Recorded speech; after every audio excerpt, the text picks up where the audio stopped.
Rusia, Sverdlovsk-Kamensk-Uralsky, donde ya hay otros videos sobre los terribles sucesos en el canal Strashnota.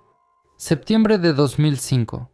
La ciudad dormía tranquila cuando un habitante de la calle Shestakova fue despertado por el ladrido de un perro. El hombre se asomó por la ventana y notó en la oscuridad algún tipo de pelea, como si alguien estuviera peleando. ¿Por qué hacen ruido? Llamaré a donde corresponde. Tras el grito, arrojaron algo a la ventana, golpeó el vidrio y cayó. El ruido cesó. El hombre hizo un gesto y volvió a dormir, sin saber que presenció el ataque de una víctima de un criminal serial. Por la mañana la policía acordonó el patio. El cuerpo semidesnudo de una joven fue hallado en el suelo. Le quitaron la vida usando una pernera de sus jeans para asfixiarla. No había ningún rasguño, moretón ni rastros biológicos. Los vecinos encontraron a la joven y la identificaron como vecina de la casa contigua. El motivo del crimen era incierto, no había señales de abuso ni pertenencias alteradas, solo faltaba uno de sus tenis. El hecho de que desnudaran a la joven hacía pensar que el criminal quería cometer actos lascivos, pero por alguna razón no lo hizo, ya sea porque no pudo por razones fisiológicas o porque alguien lo asustó. Los agentes comenzaron a interrogar a los vecinos y entonces encontraron a un testigo, un hombre que les gritó a los que estaban alterando la tranquilidad. Ahí se halló el segundo tenis de la víctima. El criminal lo lanzó al testigo para alejarlo de la ventana.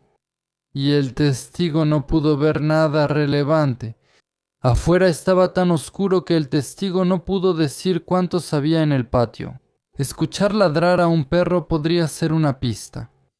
La víctima no tenía animales, así que si no era un perro callejero que pasaba por ahí, el criminal podría haber sido alguien que paseaba a su perro.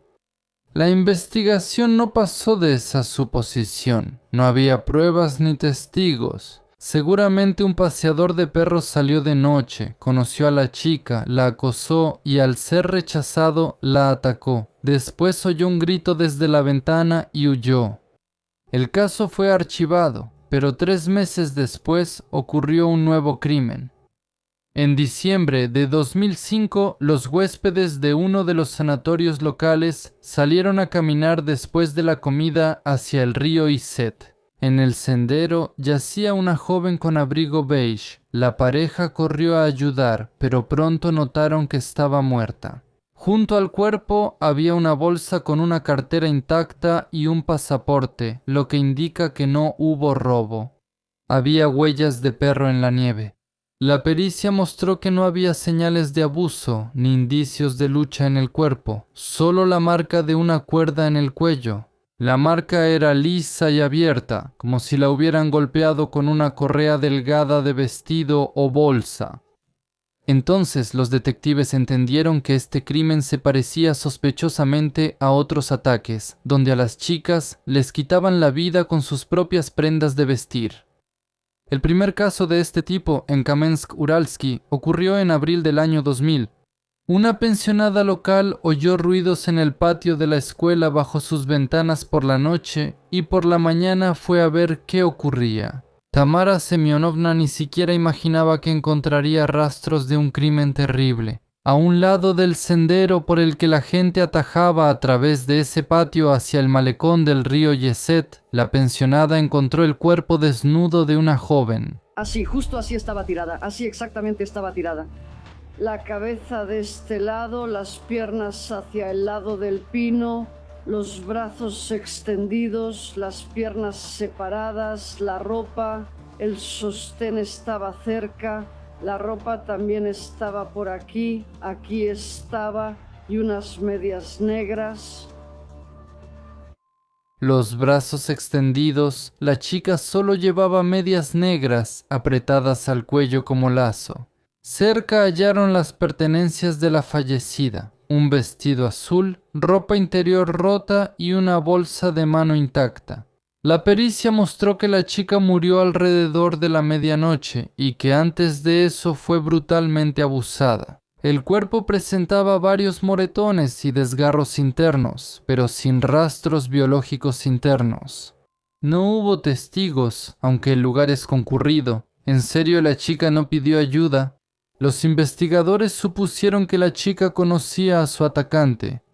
Se supo que esa noche la estudiante universitaria de 17 años regresaba de una discoteca. Salieron juntas con una amiga y se despidieron cerca del patio desafortunado. El novio debía recoger a la hija fallecida y al principio fue sospechoso, pero tenía coartada. Esa noche lo llamaron de urgencia al trabajo. El chico tampoco tenía motivo.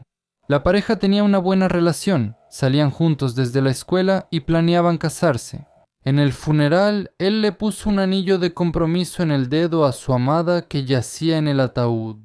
La investigación se estancó. Interrogaron a conocidos de la fallecida, vecinos y personas con antecedentes similares, pero no hallaron pistas. Y al mes siguiente ocurrió un nuevo crimen. Aya Sapogova, estudiante de 18 años, fue con amigos al centro para celebrar el 9 de mayo. La chica quería ver los fuegos artificiales, así que le avisó a su mamá que regresaría tarde. La mujer temía dejar ir a su hija, pues hacía poco hallaron el cuerpo de una joven de 17 años en esa zona.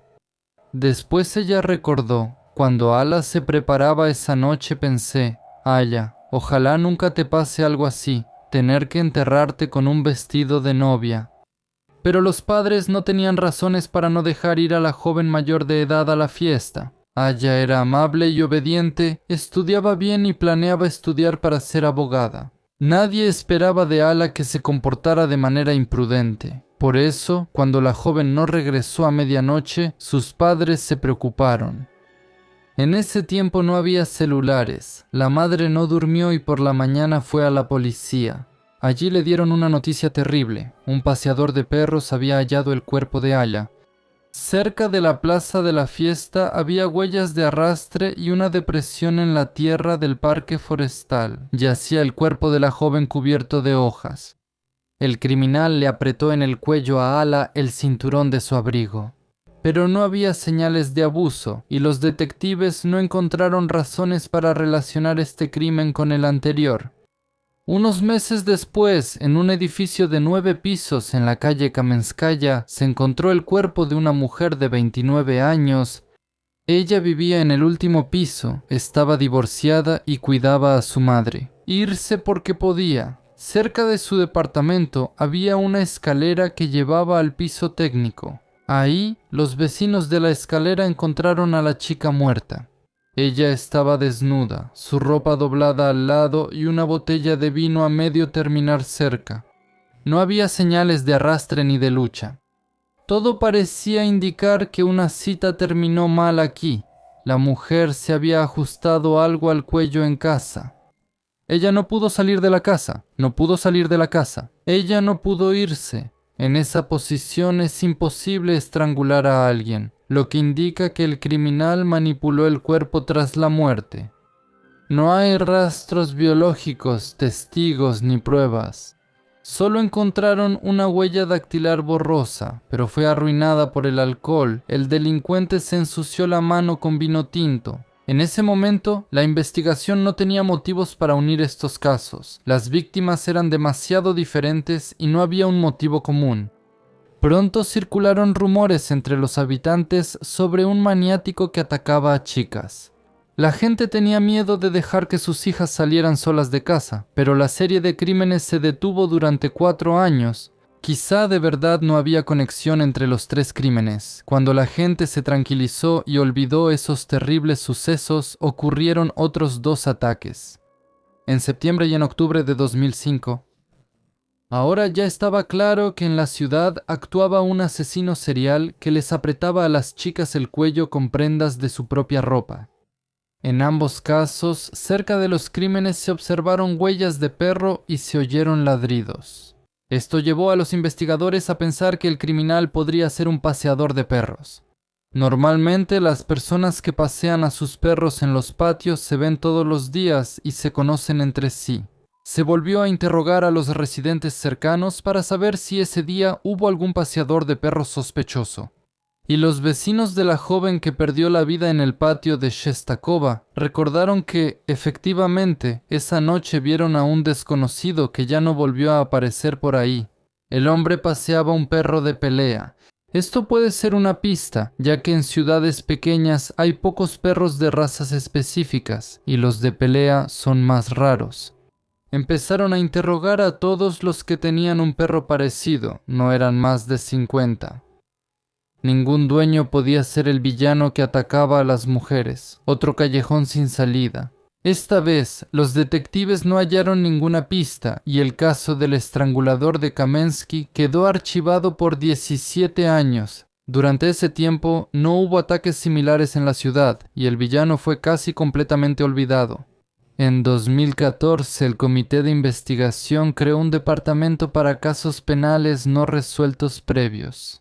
Los policías revisaban los archivos y en 2022 se toparon con el caso de una supuesta serie de ataques. A primera vista parecía que no había perspectivas, ni testigos, ni pruebas. Casi no había videovigilancia en ese entonces y el criminal no dejaba rastros biológicos.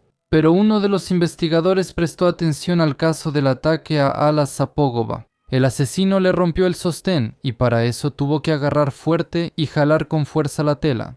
Entonces, en esa prenda debieron quedar rastros de sudor y partículas de piel del atacante. En 2022 había más posibilidades de peritajes que en 2000. Sacaron la evidencia del almacén y hallaron una marca grasa en la ropa interior de la víctima.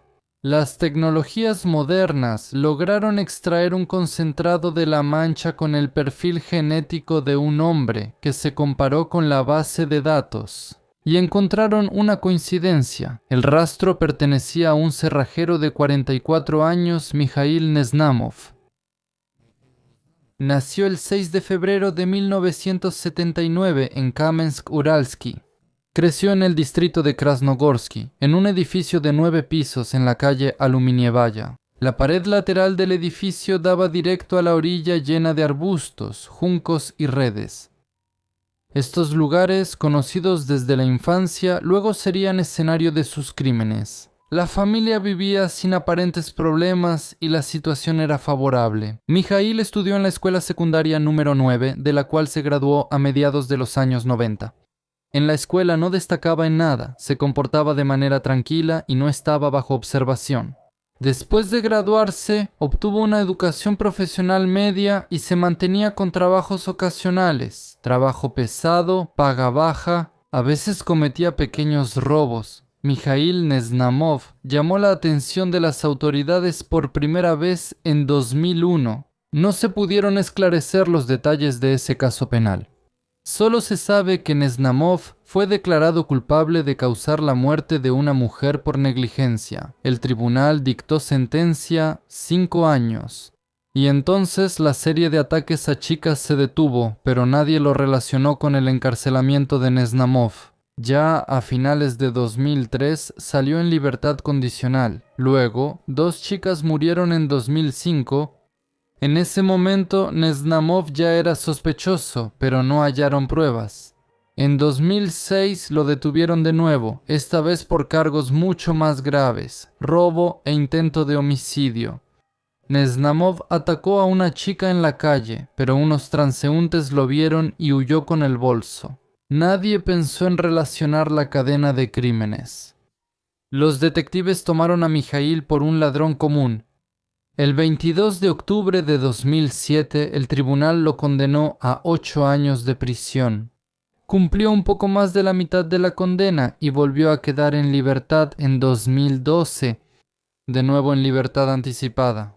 Neznamov sabía que lo vigilaban las autoridades y optó por esconderse. No hubo más ataques a las chicas. En los años siguientes fue detenido varias veces por robos y asaltos e intentaba conseguir dinero de alguna manera. En uno de esos episodios le tomaron una muestra de ADN procedimiento que después reveló su verdadera naturaleza. Después de salir en libertad, el conflicto de Neznamov con sus padres se intensificó. Al final tuvo que irse. Se mudó a un dormitorio en un edificio de 5 pisos en la calle Chelyabinskaya en Kamensk-Uralsky.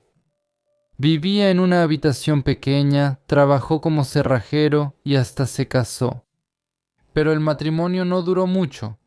En los años siguientes, Nesnamov mostraba una actividad sexual poco saludable y dedicaba casi todo su tiempo libre a conocer mujeres. Muchas de ellas se mudaban con él, se quedaban por varios días o semanas y rara vez por meses. Su entorno lo describía de forma contradictoria. Algunos decían que era sociable, amigable, sabía suavizar los conflictos y parecía una persona con alma. Decían que bebía mucho, no pagaba y acumulaba deudas, incluso créditos. Los vecinos recordaban cómo, estando borracho, se comportaba de manera agresiva, hacía ruido, armaba escándalos y peleaba tanto con los residentes como con los alguaciles. Con el tiempo, Nesnamov se endeudó, debía unos 50.000 por servicios y pidió créditos por $500,000. Hasta ahora, los alguaciles de Kamensky-Uralsky no han logrado recuperar ese dinero. Sin embargo, según sus páginas en redes sociales, no tenía problemas con las mujeres. Las citas eran frecuentes y no sufría de soledad. Un detalle curioso, de junio de 2018 a mayo de 2022, Mikhail Nesnamov figuró en la lista de candidatos a jurado del Tribunal de Distrito. No se sabe si participó en juicios reales ni si llegó a influir en el destino de alguien, pero el simple hecho de que estuviera en esa lista resulta interesante. El 4 de febrero de 2023, el auto de Mikhail Nesnamov fue detenido con apoyo de fuerzas especiales del SOBR. Lo detuvieron en el estacionamiento cerca de la entrada al mercado. Al principio no cooperaba y actuaba como en la película El lugar de encuentro no se puede cambiar. Le decía a la gente, demuéstralo, jefe. A pesar de que habían pasado más de 20 años desde el homicidio, los investigadores empezaron a revisar todo minuciosamente. Realizaron cateos en los departamentos donde vivía Nesnamov y en la casa de sus padres. Tenían una esperanza especial de que en algún lugar se hubiera conservado la ropa exterior o el calzado de la víctima, la que Nesnamov atacó en el año 2000, pero no hallaron pruebas. Sin embargo, la investigación consiguió testigos. Sus declaraciones encajaban en el panorama general y confirmaban la culpabilidad de Nesnamov. Uno de ellos recordaba haber visto a Mikhail con un perro el mismo día en que una mujer fue atacada en la ciudad y le apretaron el cuello con una correa que resultó ser una correa de perro. Se determinó que Nesnamov estaba solo en casa mientras su madre trabajaba y poco después ocurrió otro asesinato cerca. Los investigadores interrogaron a la primera prometida de Mikhail, quien se separó de él hace muchos años y se mudó a otra región. La mujer fue una testigo valiosa. Ella contó que en momentos de agresión le tenía miedo a su prometido, porque él tenía la tendencia de agarrarla del cuello cuando se enojaba. Y también resultó que su hermana estudiaba en el mismo colegio que la primera víctima de Nesnamov. Eso fue lo que supusieron los investigadores, B y el bebé. Tenía una relación superficial, prestaba atención a la relación entre ellos. En ese momento Mikhail no fue sospechoso. Estos y otros datos recabados por los agentes lo convencieron de cooperar con la investigación. Como parte del acuerdo, Nesnamov dio confesiones y contó en detalle cómo cometió 5 asesinatos. ¿Cómo estaba ella acostada? ¿De lado, de espaldas, boca abajo? De espaldas. Yo me empujaba y gritaba que me alejara. Había gente, él solo pasaba por ahí, venía de allá. Así me tapaba la boca, quizá también el cuello. Decía tranquilo, él solo miraba allá hasta que pasaron. Lo hice y lo até así. ¿Y a dónde lo arrastraron? Allá, a esa esquina. En la esquina, ahí. No, donde lo corté, ahí lo dejé. No se llevó ninguna de sus cosas. ¿La desnudaron en un solo lugar? Sí, ahí. La situación se aclaró. Sabía cómo conquistar mujeres. Era encantador y alegre, con cara amable, tocaba guitarra, sabía muchas canciones y dibujaba bien. Cuando su primera víctima no pudo ser recogida por un chico tras la discoteca, ella vio a alguien conocido, aceptó que la acompañaran a casa y no alcanzó a gritar cuando Mijaíl la atacó en un sitio apartado. Durante la reconstrucción del crimen, pusieron el maniquí incorrectamente a propósito para comprobar si Nesnamov recordaba los detalles de sus acciones. Y de inmediato corrigió a los agentes y colocó el maniquí exactamente como estaba indicado en el protocolo de inspección de ese lugar hace más de 20 años. Aya Sapogova fue hallada por el criminal accidentalmente. La chica peleó con su novio la víspera y durante las celebraciones del 9 de mayo lloraba.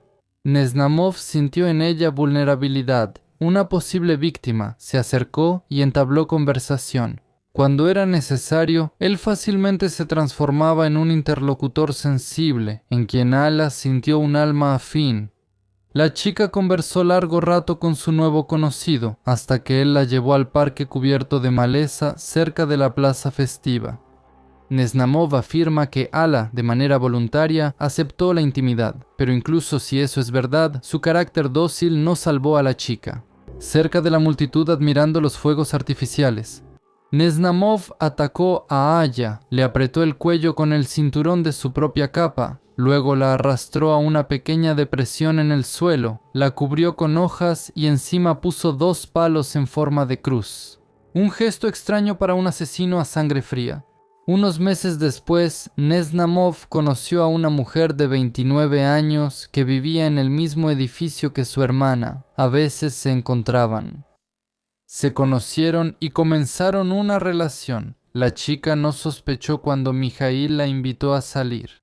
La pareja se reunió en la entrada y la mujer propuso ir al ático en vez de pasar frío afuera. En el descanso del último tramo de la escalera bebieron vino e hicieron el amor, pero Mijaíl no quedó satisfecho.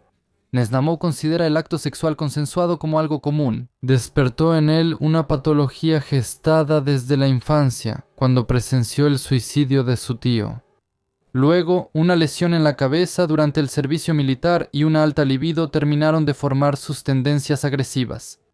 En su primera relación, la chica le pidió a Mijaíl que la tomara fuerte del cuello, y fue entonces cuando entendió qué era lo que más le gustaba de las mujeres. Eso marcó toda su vida y sus relaciones con el sexo opuesto. Por eso, sobre la mayoría de las víctimas, Mijaíl no cometía abusos.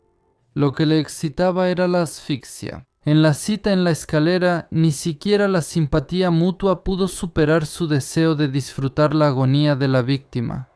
Nesnamov le apretó la camiseta de su amante al cuello y se burló del cuerpo. Murió. Nadie lo notó. El siguiente delito lo llevó a prisión, pero Mijaíl tuvo suerte. En ese momento convenció a los agentes de que no quería matar a la chica y recibió una condena corta por muerte por negligencia. Las 3 víctimas previas no se vincularon a este caso. Tras salir de prisión, reincidió. Ahora Nesnamov salía de cacería con un perro atado. El perro amistoso atraía a las chicas y le daba pretexto para conversar. Así, Mijaíl conoció a una transeúnte por casualidad en el patio de Shestakova. Pasó varias horas platicando con ella en una banca apartada, y cuando el patio quedó vacío, la atacó y le quitó la vida, sin dejar rastros ni testigos. 3 meses después visitó a su mamá, que trabajaba en un sanatorio cercano. Salió a pasear con el perro y conoció a una joven. Caminó con ella unos 40 minutos conversando entre los pinos junto al río Set y luego, en un sitio aislado, la atacó y le apretó la correa del perro al cuello. Esta vez, Nesnamov también estuvo entre los sospechosos, pero no había pruebas de su implicación en el crimen. No dejaba rastros biológicos ni huellas, ni siquiera desnudó a su última víctima. Para él, el placer patológico era solo quitarle la vida. Logró escapar, pero en 2006 fue detenido cuando Nesnamov atacó a una chica en la calle. Le impidieron terminar y huyó con el bolso de la víctima, logrando de nuevo convencer a los investigadores de que no era asesino. Dijeron que fue solo un robo común, Por este crimen recibió 8 años y finalmente tomó la decisión de dejar de atacar a chicas. Al salir antes de tiempo por buena conducta, Neznamov volvió a la vida normal. Se mudó a un dormitorio, trabajó de cerrajero, se casó y tuvo un hijo. La mayoría de sus conocidos y amigos lo veían como un buen tipo, divertido para las parrilladas. Crecimos juntos, no éramos amigos, pero siempre nos saludábamos, relató la vecina Tatiana de la familia Neznamov. Ellos tenían una familia muy agradable. A mis hijos les gustaba ir a visitarlos. Nos sorprendimos al ver en qué monstruo se volvió. Les pregunté a sus padres, ¿cómo lo criaron? ¿Por qué es tan agresivo? Dicen, cuando viene a casa es un niño muy bueno y educado, mamá, papá, un gran muchacho. Aunque los vecinos del dormitorio a menudo veían a Neznamov de una manera poco agradable, contaban que, cuando se emborrachaba, a menudo se comportaba de manera inadecuada. Una de las vecinas confesó después que Mijaíl abusó de ella, pero la amenazó para que no fuera a la policía. Pero por más que Neznamov intentó escapar de la persecución, en 2023 la justicia lo alcanzó. Bajo el peso de las pruebas reunidas, decidió confesar sinceramente, hizo un trato con la fiscalía y admitió 5 ataques. Los habitantes del pueblo creen que la lista de víctimas podría ser mayor. En diciembre de 2005, mi hija de 16 años iba de camino a casa desde la escuela de arte, recuerda la residente local Olga Gulina. Caminaba por el jardín Vainovsky cuando alguien la tomó por la cabeza y cuello y la arrastró a los arbustos. De alguna manera logró zafarse y escapar, pero su bolso se quedó ahí. Denunciamos, pero lo clasificaron como robo, no intento de asesinato. La bolsa apareció al día siguiente. Todas las cosas estaban intactas. En ese momento ignorábamos los ataques a chicas. Tras la detención del desconocido, mi hija recordó que su aspecto y voz eran muy similares al de quien la atacó. Ese parque estaba cerca del dormitorio donde vivía Mijaíl y en ese momento no había ni una sola farola allí. En el juicio, Neznamov se mostró tranquilo, expresó arrepentimiento y pidió perdón a las familias de las víctimas. Le pidió clemencia al juez, lo que causó gran indignación entre los ciudadanos. La última palabra.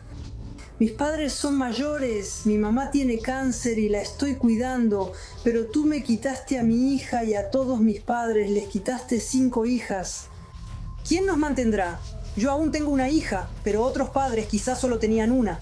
Su comportamiento ejemplar tuvo efecto. Solo le dieron 17 años de régimen estricto. Esta sentencia sorprendió a los familiares de las víctimas. Ellos exigían cadena perpetua. El tribunal indicó que el acusado fue condenado por asesinato calificado según el artículo 105, parte 2 del Código Penal ruso. Por eso, la ley contempla hasta cadena perpetua, pero hay un detalle. El plazo de prescripción de 15 años por delito grave ya había expirado al dictar sentencia.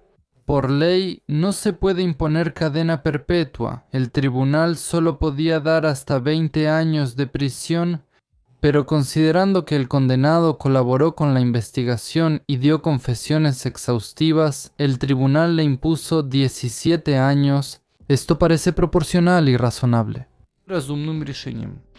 La fiscalía preparó de antemano una solicitud en caso de que Neznamov intentara apelar la sentencia para buscar una reducción. No hubo apelación y retiraron el documento. En realidad, él no habría arriesgado nada al apelar. Seguramente influyeron razones personales. Solo quería dejar el centro de detención cuanto antes e ir a la colonia. No está claro por qué. Dicen que allá la vida es más fácil o quizás no se llevaba bien con sus compañeros de celda. Por los cargos en su contra, era difícil ganarse el respeto en el centro de detención. Los familiares de las víctimas no creen que sea posible su rehabilitación. En el juicio, Mijaíl dijo que era joven, que no sabía comportarse ni beber y que era un tonto que no entendía lo que hacía. En ese momento, la madre de Ala Zapogova dijo: uno puede matar a una niña por error, por accidente, si se enoja por algo. Los hombres pueden ser agresivos en ese sentido. Pero no 5 niñas. En 2040 finalizará el plazo de lo desconocido, pero si no se agregan nuevos episodios al caso, podrá solicitar libertad condicional en 12 años y salir en libertad en la primavera de 2035. Para ese momento tendrá 56 años. Ahora intentemos recrear el retrato de la personalidad de Mijaíl Nesnamogo. Parecía una persona común y agradable. Desde niño era tranquilo, calmado, no tenía antecedentes, estudió en la preparatoria, sabía dibujar, tocaba la guitarra y daba la impresión de ser encantador y nada conflictivo. Sin embargo, eso era solo una fachada. Por dentro, ocultaba una personalidad pesada y deformada, con agresión arraigada y una atracción patológica por estrangular mujeres. Sus crímenes no fueron espontáneos. Eran actos de control depredador, preparados de antemano y planeados tomando en cuenta la debilidad de la víctima. Sabía ganarse la confianza, era cortés y creaba una atmósfera de seguridad que desarmaba. La mayoría lo conocía aunque fuera superficialmente y no esperaban amenazas. Al mismo tiempo, en Mijaíl se combinaban una amabilidad exterior con una frialdad interna, falta de empatía y una inclinación a la satisfacción sádica al estrangular. Él no dejaba rastros biológicos, evitaba abusos, borraba cuidadosamente las huellas y limpiaba todo con alcohol. Sus acciones mostraban cálculo, premeditación y deseo de no ser atrapado. Su mayor excitación provenía del acto de estrangulación. Esto señala una desviación sexual, pero no implica querer una relación sexual tradicional. El acto de quitar la vida se convertía para él en una forma de satisfacer sus necesidades de control, poder y dominación. Le excitaba la impotencia de la víctima durante la agonía. Él involucraba a mujeres jóvenes, vulnerables y solitarias. Durante la investigación reproducía los mínimos detalles de los crímenes incluso tras 20 años. Esto muestra buena memoria y la carga emocional de esos momentos. Él claramente los revivía de nuevo con una implicación interna. Al mismo tiempo, tenía doble vida. En la vida cotidiana daba la impresión de ser un buen chico, los vecinos lo respetaban. Cuando estaba borracho, era agresivo, violento y amenazante, y trataba a las mujeres como objetos para su patología. Durante los interrogatorios se mostraba seguro, al inicio no cooperaba, era desafiante, usaba una defensa de roles y demostraba confianza y cinismo deliberados. Sobre los diagnósticos, probablemente tenía un trastorno de personalidad disocial, violaba normas, actuaba sin empatía ni culpa, usaba a las personas y no sentía remordimiento. También se le puede atribuir sadismo sexual, asfixia durante la intimidad, fijación en el sufrimiento de la víctima, excitación por la dominación y el control. Probablemente también tenía un desarrollo de personalidad parecido a la psicopatía, agravado por un trauma. En su infancia, cuando fue testigo de que su tío se quitó la vida, sufrió una lesión en la cabeza. En el ejército tenía alta libido, poco control de impulsos y era culpable. Además, fuera del ámbito delictivo, mostraba un comportamiento dependiente e infantil. No sabía asumir responsabilidades, estaba endeudado y no podía manejar el estrés sin alcohol o agresión. Probablemente también era adicto al alcohol, bebía seguido, hacía escándalos y perdía el control. Todo esto lo hacía especialmente peligroso e impredecible.